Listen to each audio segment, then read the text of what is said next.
regreso en Democracia, le damos pase a nuestra siguiente entrevista. Sara Minkara es libanesa estadounidense y ha dedicado su vida a trabajar por la inclusión de personas con discapacidad. Es ciega desde los 7 años y actualmente se desempeña como asesora sobre derechos de las personas con discapacidad en el Departamento de Estado de Estados Unidos. Y está en Chile por estos días para participar de la conferencia global Educación sin Fronteras del Proyecto Cero, que premia las mejores prácticas en educación inclusiva. Nos acompaña en Democracia. Gracias, Sara, por tu tiempo con nosotros. ¿Cómo estás? Estoy bien. ¿Cómo estás tú, Carolina? Muchas gracias. Mi primera pregunta es, ¿cuál es tu impresión de nuestro país y de nuestras políticas de inclusión?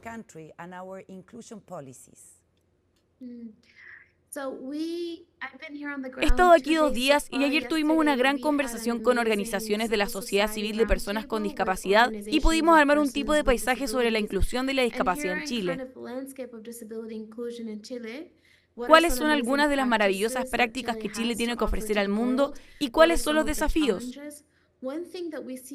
Una cosa que vemos en todo el mundo es que a veces la discapacidad puede ser tratada solo por un ministerio, pero ¿cómo lo llevamos a todos los ministerios? ¿Cómo elevamos la discapacidad para que haya un poder político y que cada ministerio y agencia lleve adelante la agenda de inclusión y discapacidad?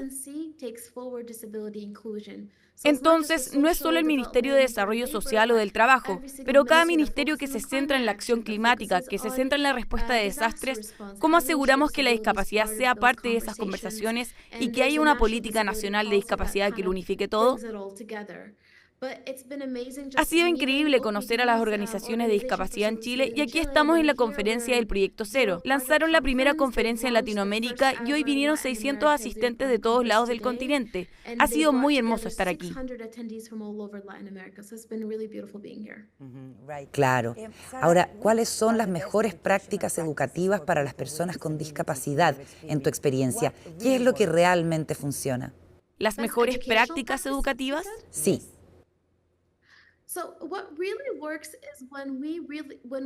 Lo que realmente funciona es cuando traemos educación inclusiva desde el principio, cuando empezamos desde una edad muy joven y hay intervenciones tempranas. Cuando trabajamos con padres y familias, entonces les proporcionamos el apoyo para poder realmente educar a sus hijos con discapacidad en la sociedad y abarcar la discapacidad desde un punto de valor, donde entrenamos a los educadores y creamos su capacidad en la educación inclusiva, donde nos movemos más allá de la educación especial, pero hacia la educación inclusiva. Y mostramos que cuando ponemos la educación inclusiva sobre la mesa, trae valor a todos. No es solo la accesibilidad física, es la accesibilidad digital, es la accesibilidad curricular, los profesores siendo capacitados, es la cultura, la narrativa, porque hay mucho bullying. ¿Cómo podemos abordar el aspecto holístico de la educación inclusiva? Para que cada niño, sin importar si tiene discapacidad o no, tenga el derecho a perseguir su propia pasión, sus propios sueños, su propio potencial. En ese sentido, ¿puedes compartir con nosotros tu experiencia como niña con discapacidad en el colegio y en la universidad? Tuviste momentos de frustración, me imagino.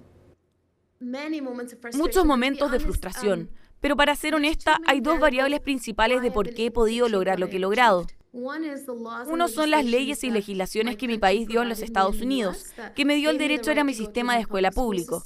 El segundo es que tuve padres increíbles, especialmente una madre que dijo, ¿sabes qué? No vas a tener discapacidad como una limitación, vas a abrazar tu discapacidad, vas a tener ambiciones y sueños, y vas a seguir tu potencial. Así que no permitió que las expectativas de la sociedad o la falta de ellas entraran a nuestro hogar. En realidad, nos dimos confianza, nos empoderamos y nos defendimos. Sí, hubo momentos, muchos momentos, en donde me miraban y decían, bueno, Sara es ciega, no debería estar en clases de matemática y ciencias avanzadas. Y mi mamá fue donde ellos y dijo, bueno, mi hija es buena en matemáticas y ciencias, así que ella va a estar en las clases avanzadas. Estudié matemática en la universidad, los profesores tuvieron que descubrir cómo ser inclusivos. Yo fui la primera estudiante ciega que cursó matemática. La parte hermosa es que mis compañeros me decían, Sara, ¿qué clases tomarás el próximo semestre? Y yo les preguntaba, ¿por qué? Y ellos me decían, bueno, Sara, cuando estás en la sala, el profesor se convierte en un mejor profesor. ¿Por qué? Porque él o ella tuvo que explicar mucho mejor lo que estaba escrito en la mesa. ¿A quién beneficiaba? A todos. Y esa es la belleza de la educación inclusiva. Sara, cuéntanos qué es la metodología de la oscuridad. La metodología en la oscuridad, y no hablaré demasiado de ella porque no es parte de mi papel actual, que es ser una especialista en derechos de la discapacidad internacional, pero es una metodología que he desarrollado antes de mi tiempo en el gobierno y se centra en el liderazgo auténtico e inclusión. Cuéntanos de tu trabajo en el gobierno. ¿En qué consiste?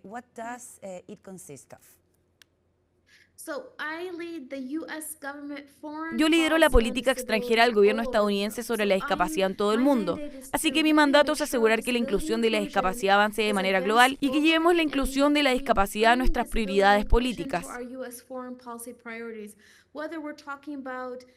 Ya sea si estamos hablando de acción climática, inseguridad alimentaria, inteligencia artificial, comercio e inversión. No solo porque es la cosa correcta de hacer, que lo es, sino porque es un valor, ayuda a nuestra economía, ayuda a nuestro PIB, nos ayuda a la innovación adelante.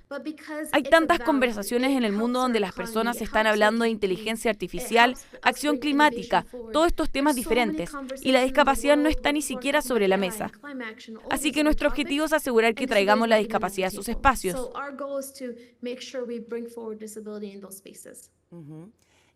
Según tu conocimiento, ¿hay discapacidades más discriminadas que otras?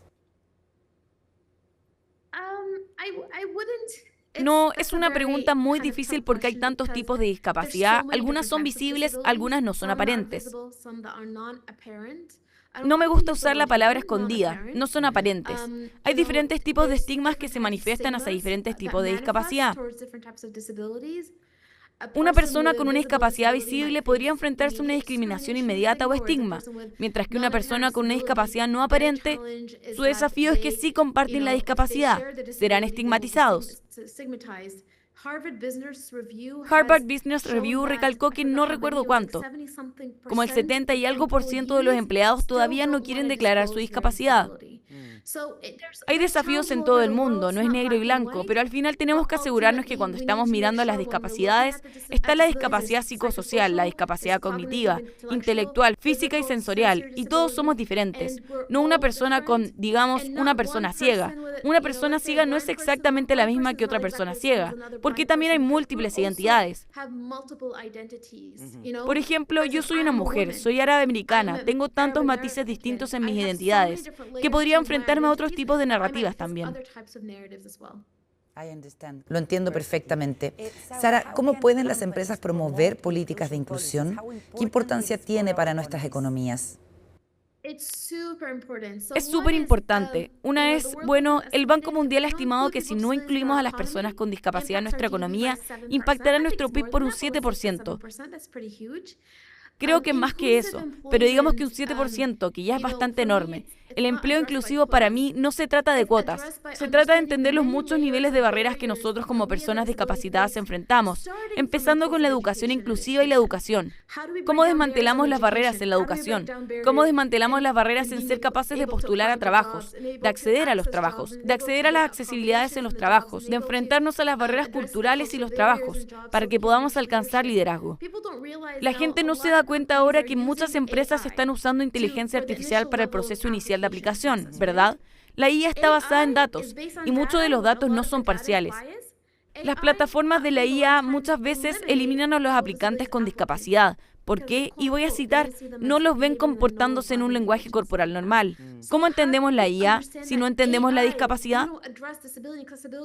Y la discapacidad de ahora puede marginalizar más. Pero volviendo a tus preguntas, se muestra a través de Accenture y otros reportes que las empresas que contratan a personas con discapacidad ayudan al saldo de la compañía. Así que hagamos que se desmantelen las barreras para que las organizaciones y las empresas puedan emplear a personas con discapacidad para que vean el valor. Ahí sí. ¿Qué importancia tiene que las familias de las personas con discapacidad reciban apoyo y contención? Es muy importante porque los padres y las familias son nuestra primera sociedad en la vida, nuestra primera comunidad, ¿verdad? Ellos son nuestros mejores aliados y enemigos. Los padres que pueden ser protectores o que realmente no se abanderan por sus hijos, porque no saben cómo, quizás necesitan el apoyo técnico y adaptativo para que puedan dárselo a sus hijos. Así que tenemos que trabajar con los padres y las familias desde el principio. Una historia que para mí siempre recuerdo es que conozco a esta persona. Es un político y no tiene brazos ni piernas. Cuando era niño, su abuela lo llevaba al supermercado y mientras pasaban, los desconocidos miraban a su nieto. Ella iba hacia las personas y les decía, hey, ¿quieres decir hola a mi nieto? Ella al hacer eso señala dos cosas, logra dos cosas. Una es decirle al desconocido, no seas extraño, no estés asustado, entiende cómo interactuar. Ella está rompiendo esas paredes, esas barreras. Y de la otra forma, ella le está diciendo a su nieto, jamás te avergüences de quién eres, no te avergüences de tu discapacidad, tienes el derecho de pertenecer a la sociedad. Necesitamos más gente como esa abuela, que realmente empuja a sus hijos a decir, ¿sabes qué? Estoy orgullosa de quién soy y mi hijo pertenece a la sociedad. ¿Qué relación ves entre la inclusión y la democracia?